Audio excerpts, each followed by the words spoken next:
given the Trump administration's self-proclaimed interest in the federal budget, it seems to me there would have been the possibility of finding somebody with a background into actually managing things. It's an important role, especially in light of the administration's weaponizing of federal grants to punish and pressure political opponents. Members of this committee ought to be looking for impartiality and independence from political influence for a role that touches the lives of so many communities across the nation. I mentioned already Brian Schweitzer. He's nominated to be Deputy U.S. Trade Representative, an important position right now as we look at upcoming deadlines. From day one, Donald Trump's trade agenda has been nothing short of disastrous. Basically, it consists of a few lines on a napkin for the most part and a lot of flip-flopping on tariffs. And farmers, businesses, and workers are left in limbo. Something I felt very strongly about and spoke about on the floor, because this roller coaster of uncertainty is causing huge harm to the farmers. For example, I say to the chairman, in our part of the world, the wheat farmers told me, you know, our prices are down, that's a big problem, our input costs are up. But Ron, go back there and tell everybody in D.C., at least give us some certainty. Give us some certainty, give us some predictability. That's the kind of leadership that we would like. In the midst of a political storm, 4 critical nominations are making waves in Washington. From healthcare and trade to financial resources, the nominees poised to take these positions hold the power to shape America's future, but not without controversy. Senator Ron Wyden, ranking member of the Senate Finance Committee, has raised serious concerns about these individuals, highlighting issues of incompetence, political bias, and disregard for legal frameworks. With the backdrop of the Trump administration's chaotic approach to governance, these confirmations could either lead to much-needed reforms or further dismantle vital programs. As the U.S. faces monumental challenges on the economic and healthcare fronts, these nominations demand your attention. What's at stake? The future of millions of Americans and the very institutions designed to protect them. Thanks very much, Mr. Chairman. We're going to talk to 4 nominees, as you noted, for Deputy United States Trade Representative covering Asia and a number of key sectors of the economy, including textiles. This is a key position, Mr. Schweitzer. Based on the answers the committee received in a discussion with a number of the nominees, I'm worried that Americans are going to get hurt on their watch if they're confirmed. At this point, the burden of proof is on the nominees to show that they'll bring a fresh approach to a presidential administration that's made chaos and pain its calling card. I'm going to start off with the nominee to be General Counsel of HHS, Michael Stewart. Health Department's top lawyer is responsible for calling balls and strikes and making sure the department follows the law. Needless to say, Robert Kennedy and Donald Trump has shown little interest of that. The administration's slash-and-burn approach to running the country may satisfy some of the people on the far right, but it's causing real harm to communities and families. Republicans have now dealt the biggest blow to the Medicaid program in the history of the program. Robert Kennedy is gutting the federal bodies that decide which vaccines Americans get and which preventive tests like cancer screenings are encouraged. They've ended funding for cancer research. They're systematically dismantling Head Start, threatening the early education that starts kids and families walking economic tightropes off on the right foot. Donald Trump and Robert Kennedy have already shown that they have little interest in upholding an important federal law known as EMTALA that protects women and mothers. Robert Kennedy has kept up DOJ's chaos by playing 52-card pickup with agencies and federal workers who are responsible for helping keep seniors, kids, and Americans with disability and working families healthy and safe.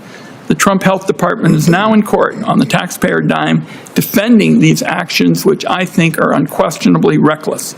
This is the direct result of HHS's flawed interpretations and sometimes disregard of federal law.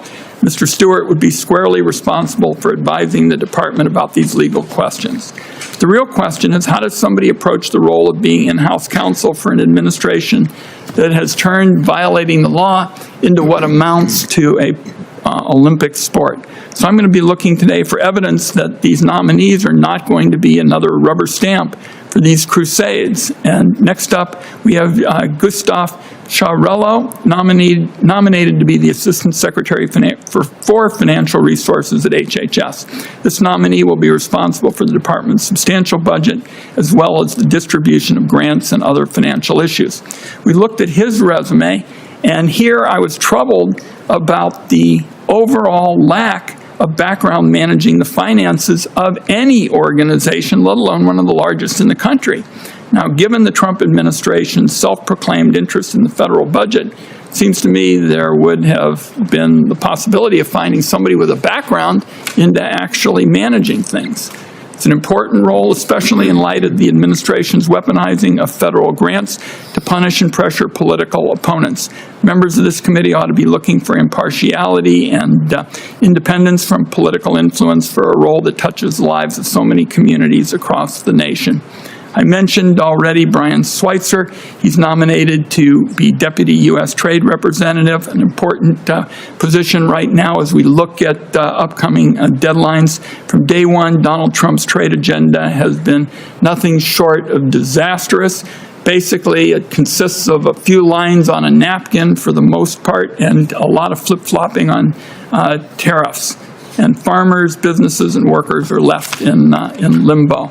Something I felt very strongly about and spoke about on the floor, because this roller coaster of uncertainty is causing huge harm to the farmers. For example, I say to the chairman, in our part of the world, the wheat farmers told me, you know, our prices are down, that's a big problem, our input costs are up, but Ron, go back there and tell everybody in D.C., at least give us some certainty. Give us some certainty, give us some predictability. That's the kind of leadership that we would like.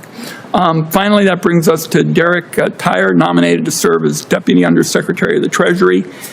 Certainly during the first 6 months in office, Donald Trump has managed to weaponize nearly every corner of the Treasury Department to target his enemies or those who disagree with him, and that has been to the detriment of the country. Mr. Tyre is well known to this committee. I certainly hope that he can make some improvements down there. Folks know that we work very closely together on a bipartisan effort in the last Congress to try to deal with taxes. But the reality is right now, among the current class of Trump appointees, even familiar nominees have been put into situations that they simply cannot address the public interest. Unfortunately, trust is long gone with this Treasury Department that's turning the IRS against taxpayers and looking out for the wealthy and powerful at everybody else's response. I know there's going to be questions for Mr. Tyre today. I want to thank our nominees for being here. I look forward to question and answers. Thank you, Senator Crapo. In the ongoing Senate Finance Committee hearings, 4 key nominations are under intense scrutiny, nominations that could dramatically shape the future of healthcare, trade, financial policy, and the Treasury. Senator Ron Wyden, the ranking member of the Senate Finance Committee, set the tone with powerful opening remarks, warning that these nominations are not just another routine confirmation process. They represent crucial decisions that could either stabilize or further disrupt critical U.S. sectors already under immense pressure due to years of uncertainty and policy volatility under the Trump administration. From the Department of Health and Human Services, HHS, to the Treasury, the individuals nominated for these positions are tasked with overseeing programs and policies that impact millions of Americans. Yet, as Wyden pointed out, these nominees will carry the burden of proving that they can do more than simply support an administration known for its chaotic, unpredictable, and often politically motivated decisions. In a time when the American people are counting on stability and competent leadership, Wyden's remarks raise serious questions about the qualifications of the nominees and their potential to make meaningful contributions. As these hearings unfold, the nation is watching closely. With so much on the line, healthcare access, financial integrity, and global trade stability, this is more than just a political debate. It is about safeguarding the institutions that form the bedrock of American society, ensuring that leadership in these critical roles serves the public interest, not political elites. Each of the 4 nominees is stepping into a high-stakes role that will influence key sectors of American life. Their decisions will have long-lasting consequences, from the funds allocated for healthcare programs to the trade deals that shape America's global position. Here's a closer look at each of these positions and why they matter so much to the future of the U.S. The General Counsel of the Department of Health and Human Services, HHS, is responsible for ensuring that the department follows federal law and abides by the legal framework governing health programs. Given HHS's critical role in overseeing Medicaid, Medicare, and other vital healthcare initiatives, the person in this position holds significant influence. Michael Stewart has been nominated to take on this responsibility, and while his qualifications are not in question, Senator Wyden's remarks raise serious concerns about his ability to navigate a department that has often been caught between fulfilling legal obligations and aligning with the politically driven agendas of the current administration. Under President Trump, HHS has faced allegations of disregarding federal healthcare protections, such as those designed to safeguard women's health and protect low-income families. Wyden's criticism centers on the fear that Stewart may either become complicit in continuing these controversial practices, or worse, perpetuate the dismantling of vital healthcare services. Given the Trump administration's track record, Wyden argues that the Senate must hold Stewart accountable for how he intends to approach his legal responsibilities, especially in the face of an administration that has often bent or ignored the law when politically convenient. The stakes for Stewart's confirmation are high. If confirmed, his actions could either preserve essential healthcare programs or contribute to their erosion, leaving millions of Americans vulnerable. The Assistant Secretary for Financial Resources at HHS plays a crucial role in managing the department's budget, overseeing the distribution of federal grants, and ensuring that resources are allocated effectively across the country. This position is of immense importance because the management of healthcare funding directly impacts the quality and reach of services provided to American families, particularly those relying on Medicaid and Medicare.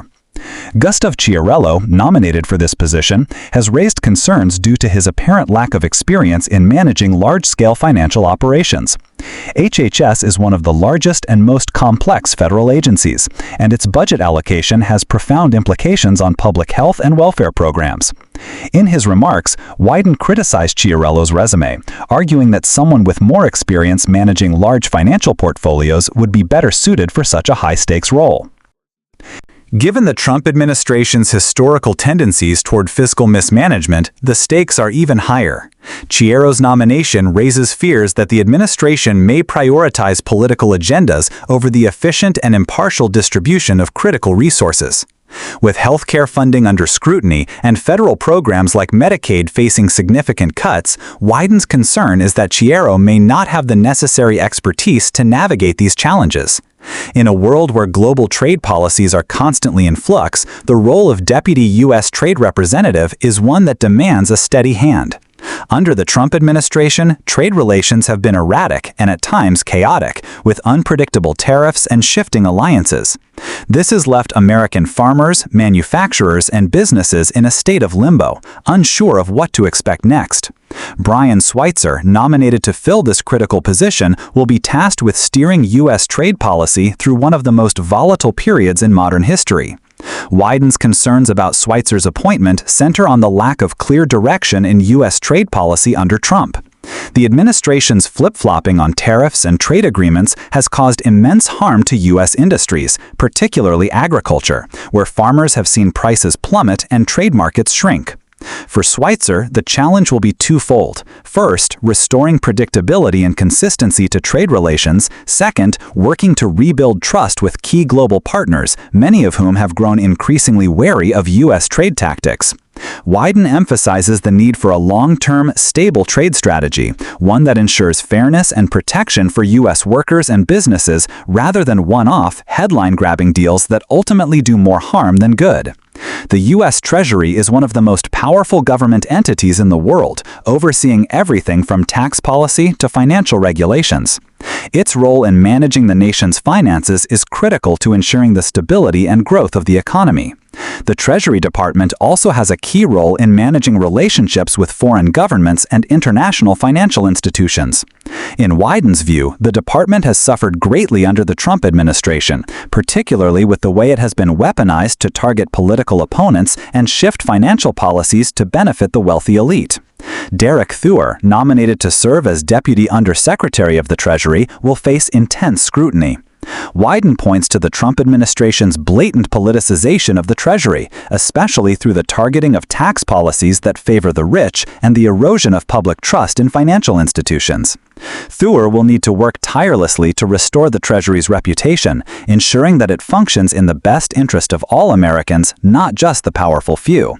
Wyden stresses that this is not just about restoring credibility within the department, but about ensuring that the Treasury upholds its duty to manage U.S. finances transparently and effectively, especially as the country faces significant economic challenges. Theuer's ability to navigate this complex and politically charged environment will be key to the Treasury's ability to regain the trust of the American people.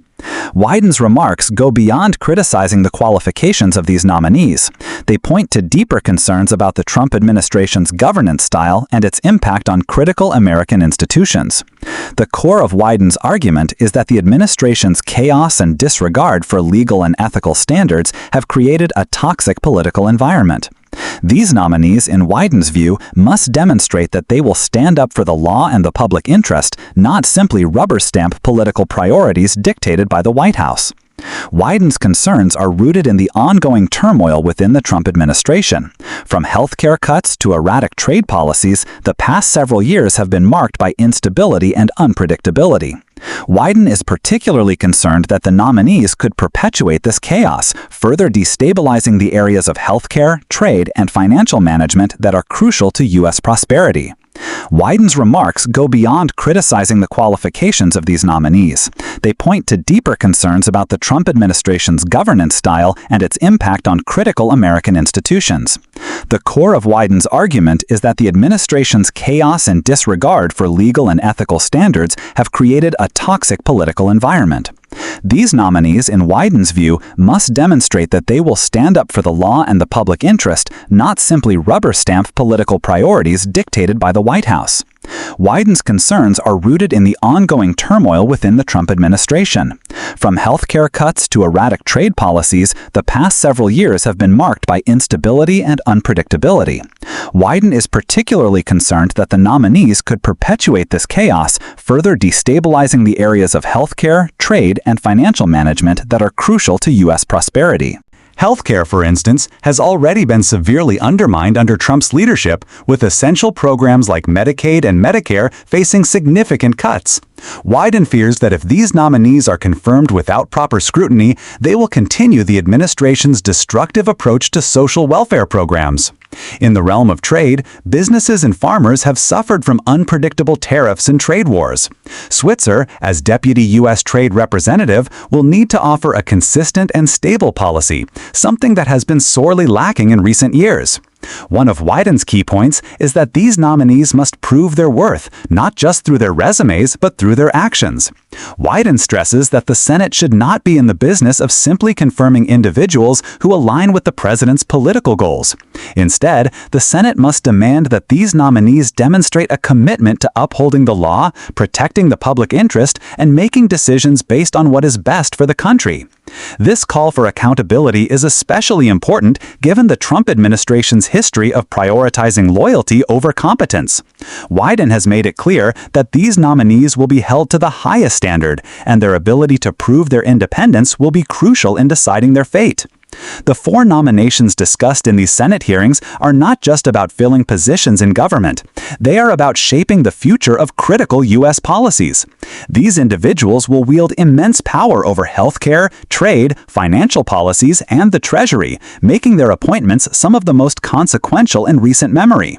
As Wyden's remarks underscore, these appointments must be approached with the utmost scrutiny. The nominees must prove their competence, independence, and commitment to public service. The American, as the confirmation hearings move forward, one truth is unavoidable. These nominees will shape decisions that ripple far beyond Washington. Healthcare access, the stability of American trade, and the credibility of the Treasury are not abstract policy issues. They directly affect families, businesses, and communities across the country. Senator Wyden's remarks serve as a sober reminder that the Senate's responsibility is not merely to approve nominees, but to ensure that each one possesses the competence, integrity, and independence required to serve the public. The burden of proof lies squarely with the nominees. They must demonstrate that they will rise above partisanship, resist the temptation of political expediency, and stand firm in defense of the law and the public good. Anything less risks further undermining institutions already strained by years of chaotic governance. In times of uncertainty, what the American people need most is leadership that is steady, transparent, and accountable. These confirmation hearings are not just about filling roles. They are about reaffirming the principle that government exists to serve the people, not political agendas. The decisions made in these hearings will echo for years to come, and the nation will be watching closely to see whether its leaders rise to the challenge.